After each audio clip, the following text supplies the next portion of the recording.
Hey guys, let's get more news about Steelers, but first, don't forget to subscribe and leave your like. Steelers' new versatile weapon doesn't want to step on anyone's toes. The NFL adopted new kickoff rules this offseason in which teams will kick the ball off from their 35-yard line and cannot move until the ball hits the ground or is fielded inside the 20-yard line or end zone. Shortly after the league announced the changes were official, the Steelers signed Cordarrelle Patterson, who is the all-time leader in kick return touchdowns, 9. Patterson was brought to Pittsburgh to primarily be its X-factor on special teams, and he believes the rules could play in his new team's favor. As soon as the rule happened, it was exciting for me, Patterson said. It's going to be different, very different, but we've been planning it for a while, so hopefully we get a jump start on it. However, Patterson is reuniting with offensive coordinator Arthur Smith, who hasn't been afraid to use him on offense.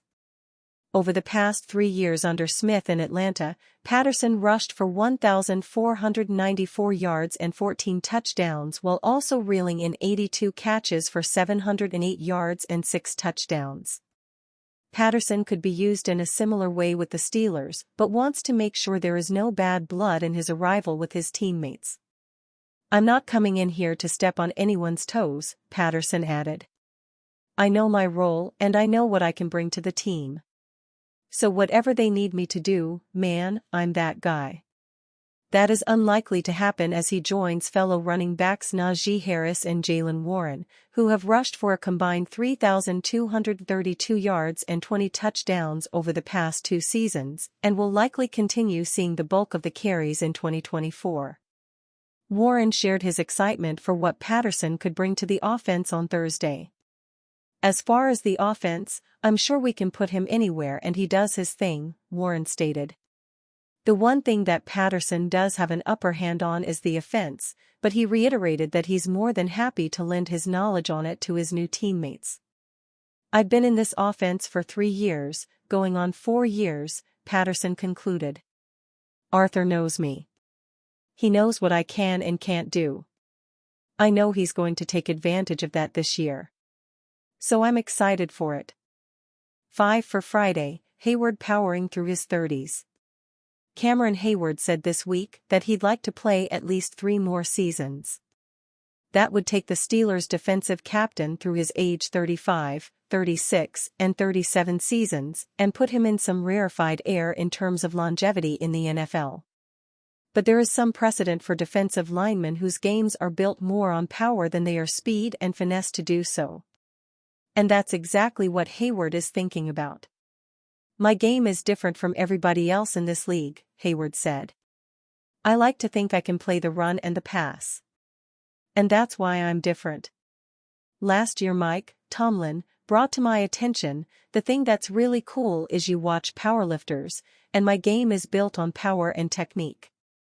And powerlifters go into their 40s. And so, that's what kind of research I'm doing behind the scenes. Hayward isn't wrong. Because he is a power-based player who wins with excellent technique, his game can last longer than a player who relies on his speed and agility to win at the line of scrimmage. And there is some precedent for those kind of players to be able to continue to play well into their late 30s. Look no further than Atlanta's Calais Campbell for a recent example. Like Hayward, Campbell has had some of his best seasons in his 30s. And he's still going strong, even though he'll turn 38 in September. Last season, Campbell had 56 tackles and 6.5 sacks for the Falcons. The year before in Baltimore, Campbell recorded 36 tackles and 5.5 sacks at age 36. And like Hayward, his game is built around power and leverage rather than speed. Campbell also is hardly the only example.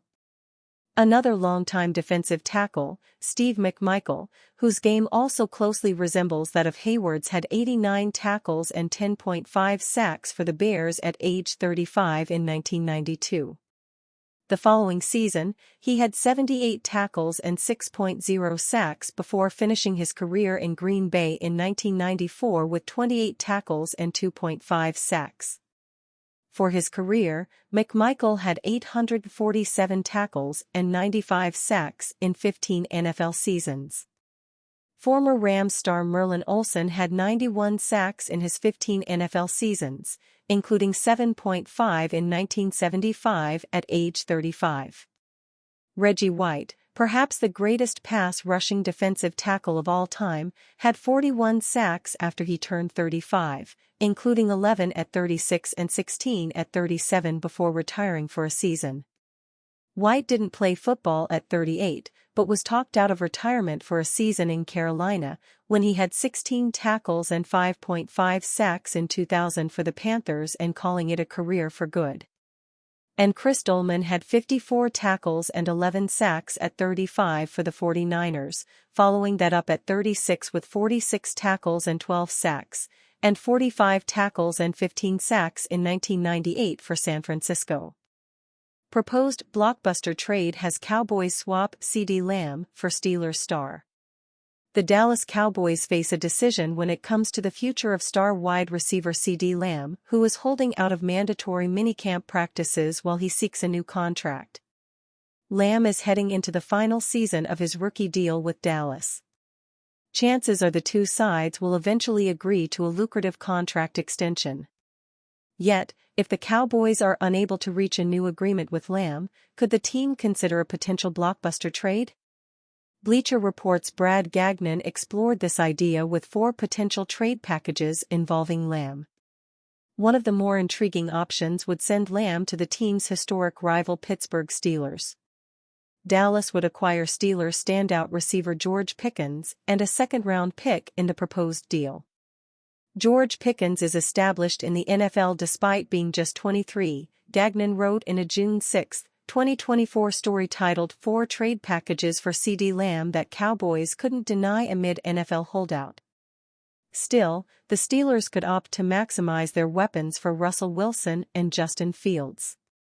Because Pickens is coming off a 1,000-yard sophomore season, this would be slightly closer to a player-for-player deal, with Dallas saving money and gaining some draft capital and Pittsburgh doing everything in its power to get this right, Gagnon added. This move makes quite a lot of sense, considering the Steelers are in better cap shape than the Cowboys. Some Cowboys fans would surely object to the idea, but let's consider what owner Jerry Jones said earlier this offseason. Unprompted, Jones discussed the idea of paying Lamb versus adding multiple players for the same price. "He's out there and he's more valuable than anybody else," Jones remarked on March 26, per DallasCowboys.com's Nick Harris. "But that valuable, to have to give up 4 or 5 players to have him, you have to get that reconciled. That's what I'm trying to say. It's a lot quicker and easier said than done. Whoever has Ceedee, and I hope it's us, they're going to use him," Jones added. "You have to. You just have to get that kind of mileage out of him. What has he shown us? That he's capable of carrying that load. We've gotta have focus." The good news for Cowboys fans is Jones says a lot of things that rarely come true.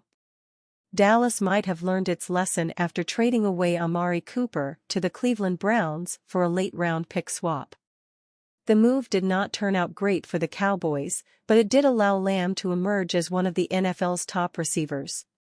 Pickens is a solid wideout who is coming off 63 receptions for 1,140 yards and 5 touchdowns in 17 appearances during the 2023 season.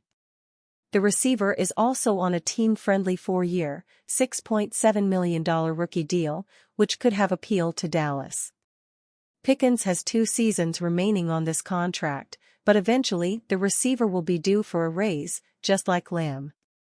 Dallas can continue to kick the can down the road, but if the team wants to have an elite receiver, the franchise is going to have to eventually pay.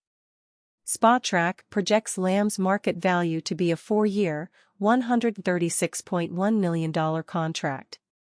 The price is only going up for star receivers like Lamb. Ultimately, the Cowboys are likely to come to their senses and ink the playmaker to a lucrative new deal. This means passing on enticing trades for the star wideout. And you fan? What do you think of the situation of Ceedee Lamb? Leave your opinion in the comments.